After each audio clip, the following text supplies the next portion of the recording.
l'invité de la matinale. KTO Radio. Le vendredi 8 mars, journée internationale du droit des femmes, c'est l'occasion pour nous ce matin de faire un point sur la place des femmes au Vatican et dans l'Église avec Romilda Ferrotto. Bonjour. Bonjour, bonjour Mer- à tous. Merci d'être avec nous sur KTO depuis Rome. Vous êtes consultante auprès du dicaster de la communication du Saint-Siège et ancienne rédactrice en chef de la partie francophone de Radio Vatican. Les femmes et l'Église, c'est une longue histoire. Qu'est-ce qui retient votre attention aujourd'hui ? D'abord, c'est le progrès énorme qui a été accompli en 40 ans, parce que j'ai commencé à travailler au Vatican il y a une quarantaine d'années, donc ça remonte à très loin. Et effectivement, je constate un changement très net dans l'attitude, non seulement dans les fonctions qui sont attribuées à des femmes, mais aussi dans la culture générale. Je crois que c'est la chose qui me frappe le plus. Vous êtes engagé sur cette question, la question de la place des femmes au Vatican avec l'association Diva, Donne in Vaticano, que vous avez d'ailleurs cofondée. Quel est l'objet de cette association et à quoi sert-elle ? Alors écoutez, l'objet a changé au fil des années. Cette association est née de manière un peu spontanée il y a une dizaine d'années pour donner davantage de visibilité aux femmes qui étaient assez invisibles à l'époque dans un milieu très masculin et clérical, il faut le dire. Et cette association a été reconnue en 2016. Notre but était justement d'exister. Commencer par exister, tout simplement pour donner une existence et une visibilité aux femmes. Et aussi pour les rassurer, parce qu'il y avait beaucoup de femmes qui se sentaient seules, un petit peu mises à l'écart ou regardées comme des étrangères dans un milieu masculin. Et l'idée, c'était de leur donner du courage. Entre-temps, les choses ont beaucoup changé sous le pontificat du pape François. Aujourd'hui, nous sommes davantage dans une dynamique de collaboration homme-femme, ensemble homme-femme. Nous sommes moins dans une démarche disons, de reconnaissance, de besoin de reconnaissance, mais surtout de participation. Vous parlez en cela de complémentarité entre les hommes et les femmes, plus que d'égalité. Je ne sais jamais exactement quel terme il faut utiliser. Je dirais que l'égalité des droits est essentielle toujours et partout, dans l'Église comme ailleurs, donc égalité des droits, mais en même temps, je ne dirais pas parité aussi, dans le sens où il faut avoir les mêmes possibilités, mais d'un autre côté, il ne s'agit pas du tout de gommer les différences, ni entre hommes et femmes, ni entre clercs et laïcs, enfin je vous exprime mon opinion. Donc pour moi, il s'agit de marcher ensemble. Deux secrétaires de dicaster ont été nommés dernièrement au Vatican. Qu'est-ce que l'arrivée de femmes à des postes à haute responsabilité à la curie romaine a changé ? Alors c'est important, bien évidemment. Vous savez que les dicastères de la curie romaine sont dirigés par des préfets qui sont tous pour l'instant des hommes. La plupart sont des clercs. Il y a 2 laïcs hommes, mais cela ouvre la porte à la possibilité qu'il y ait aussi des femmes à partir du moment où on accepte des laïcs. Et le pape François l'a promis. Évidemment, ces nominations sont essentielles. Elles montrent bien que le pape souhaite arriver à c'est la dynamique synodale d'ailleurs, et c'est le cœur de la dynamique synodale, à un partage des responsabilités en ce qui concerne la gouvernance. Au niveau de la gouvernance, c'est le but du pape François, qu'il y a un partage entre tous les baptisés, hommes, femmes, clercs et laïcs.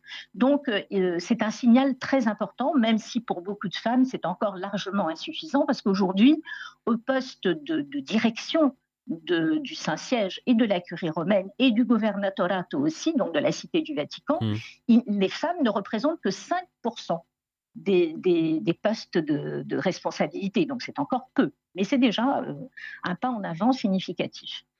Le pape François a parlé de démasculiniser l'Église lors de la Commission théologique internationale en novembre dernier. On imagine que ça a attiré votre attention. Au fond, qu'est-ce que cela signifie ? Alors écoutez, oui, c'est un mot très fort, évidemment, qui a été retenu par les médias. Et je pense que, évidemment, pour toutes les femmes, c'est une reconnaissance et c'est un encouragement. Mais en même temps, moi, je pense que le mot le plus fort que le pape François prononce très fréquemment, c'est la décléricalisation. Parce qu'en fait, la différence est surtout entre laïcs et clercs. Après, les femmes, petit à petit, à partir du moment où les laïcs hommes aussi sont reconnus, les femmes, petit à petit, trouvent leur place. Donc, je pense que c'est l'essentiel. Sur la question des postes à responsabilité, pour vous, la question n'est pas tant donc celle des femmes que des laïcs? Oui, absolument. D'ailleurs, la nomination d'un homme laïque à la tête d'un dicaster de la curie romaine, il y a maintenant 2018, donc il y a maintenant 6 ans, a été le premier signal très fort. Effectivement, parce que jusqu'ici, les préfets, donc les chefs, étaient tous clairs et destinés à devenir cardinaux tôt ou tard. Est-ce que le regard sur les femmes, a changé au Vatican? Alors oui, absolument. Depuis quelques années, le regard a énormément changé. Je peux vous dire par expérience personnelle que les femmes se sentaient vraiment transparentes il y a quelques années encore. Alors les nominations de femmes à des postes de responsabilité, l'augmentation du nombre de femmes salariées au Vatican, de leur pourcentage aujourd'hui, un employé sur 4 est une femme. Donc, je ne suis pas en train de parler de quotas, c'est pas ça qui compte, mais leur présence, la présence des femmes, fait que le regard a beaucoup changé. Donc, la culture est en train de changer. Il y a encore des efforts à faire, mais c'est très évident. Aujourd'hui, pour une femme, entrer dans un bureau du Vatican n'est plus un un véritable effort à faire, mais c'est tout à fait naturel d'entrer dans un bureau du Vatican pour une femme. Et c'était le cas avant? C'était, compliqué à ce point-là? C'était très compliqué. Je peux vous dire qu'il m'est arrivé quand j'étais encore jeune journaliste, donc je n'étais pas rédactrice en chef. Mon chef, qui était assez ouvert, m'avait envoyé interviewer un cardinal de la Curie. Quand il a ouvert la porte et qu'il m'a vu, il m'a dit: «Eh bien, dis donc, on envoie des femmes maintenant interviewer un cardinal?» Donc vous Mmh. imaginez ce que ça voulait dire. Et quand on allait faire des interviews, par exemple aux pauses café, les classiques pauses café des conférences où on peut rencontrer des personnalités, tous les journalistes connaissent ça. Les hommes, évidemment, on répondait à leurs questions. Et quand une femme s'approchait avec son micro, généralement, la personne concernée se détournait et regardait ailleurs. Oui. Donc c'était vraiment le quotidien. Aujourd'hui, tout cela a bien changé. Vous avez, parlé, du synode, juste avant. Y a-t-il des questions spécifiques qui se posent ou qui retiennent, votre attention? Alors oui, c'est-à-dire que la présence déjà de 54 femmes au synode avec droit de vote a été une véritable révolution. Alors 54 sur 364 membres, c'est pas beaucoup, mais c'est déjà un pas important. Et ce qui retient surtout mon attention, c'est le partage des responsabilités, comme je le disais au début de cette interview. Mais d'un autre côté, je pense que sur la question des ministères, il y a encore beaucoup de réflexions à faire, beaucoup de travail. Et parmi les choses qui sont sur la table, mais qui n'ont pas encore été réglées, il y a cet aspect-là, donc la question des ministères. Donc on parle beaucoup du diaconat féminin, bien sûr, mais il y a aussi d'autres formes. Et là-dessus, il va falloir réfléchir. Il y a du travail encore, il y a du chemin à faire. Ce sont des questions qui crispent une partie des catholiques. La question du diaconat féminin, voire même du sacerdoce féminin, certains y aspirent. Est-ce à l'ordre du jour? Le sacerdoce, pas du tout. Le pape François a redit, comme ses prédécesseurs, qu'il n'était pas question de penser pour l'instant au sacerdoce, mais le diaconat et il a lui-même souhaité que la réflexion continue. Je ne sais pas où elle va aboutir. Beaucoup de femmes se posaient la question. Il y a beaucoup d'impatience. Vous parliez de crispation. Je dirais surtout de l'impatience de la part de certaines femmes et de peur aussi, de l'autre côté, disons, de l'éventail des sensibilités. D'un côté, l'impatience, de l'autre, une certaine peur. Entre les deux, il y a beaucoup de travail à faire de réflexion et d'études. Sur ce sujet de la place, des femmes au Vatican et dans l'Église que l'on aborde depuis le début de l'interview, quelles sont pour vous les fausses idées qui seraient, une copie, des débats sociétaux et qu'il ne faut pas forcément avoir aujourd'hui?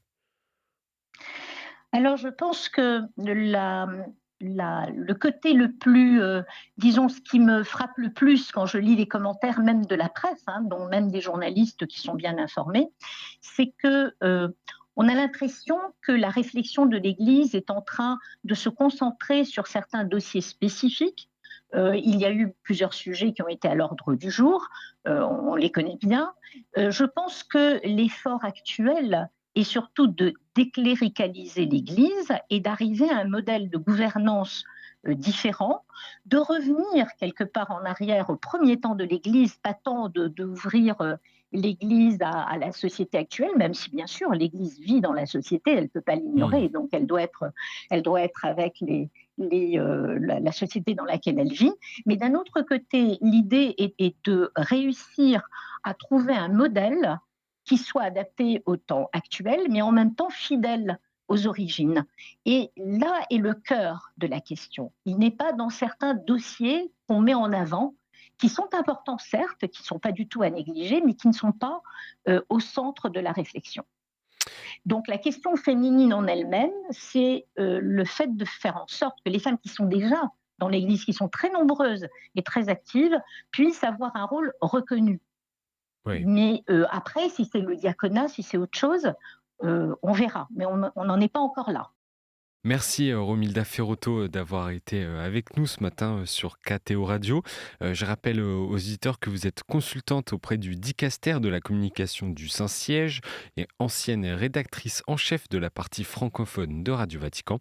Et en cette journée du droit des femmes, j'invite nos auditeurs et nos auditrices à regarder KTO TV ce soir avec l'émission en direct Les femmes dans l'église sans langue de buis présentée par Étienne Lauraillère. Et sans oublier le documentaire pour approfondir l'interview Les femmes du Vatican, produit par KTO et Rhizoma, diffusé aujourd'hui à 13h15 et rediffusé ce week-end. Bonne journée Romilda. Merci beaucoup, au revoir.